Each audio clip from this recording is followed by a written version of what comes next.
দেখি এই মামা খেতে কি করে। মামা কি করতেছেন? ভেন্ডি কাটি। ভেন্ডি? হ্যাঁ। ভেন্ডি তো প্রচুর ধরা ধরেছে দেখতেছি। হ্যাঁ, এটা হ্যাঁ? উন্নত মানের জাত। উন্নত মানের জাত। এগুলা কি ভেন্ডি কাটলেন? এই দেখো সুন্দর হয়েছে, কত দেখো। এটা কিন্তু একবারে জালি। ভেন্ডিগুলা অনেক সুন্দর দেখা যাচ্ছে। আরো কাটছেন না? হ্যাঁ, কাজ হয়েছে, এক বস্তা আছে ওইদিকে আরো। ওই যে বস্তা কাটছেন। হ্যাঁ।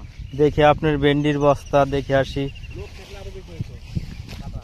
তাই একা একা কাটতে, এই দেখেন দর্শক কি সুন্দর ভেন্ডি কাটলো। এই যে মামা নিজে আবাদ করে, এক ক্ষেত ওই একটি ক্ষেত, প্রচুর আকারে ভেন্ডি ধরেছে খেতে। এই ক্ষেত্রে আমি আরো দুই ক্ষেত খাইছি এইটার ভিতরেই। তাই আরো হ্যাঁ। দুই ক্ষেত, কি কি ক্ষেত খাইছে? লাল শাক খাইছি 1200 আটি এই ক্ষেতে। লাল শাক 1200 আটি, 1200। আর কি ছিল? সস বেশি আরো। দেখেন কৃষক যদি কাজ করে, ভালোভাবে কাজ করে আসে, তাহলে কৃষকের কাজে কোনো লস নাই।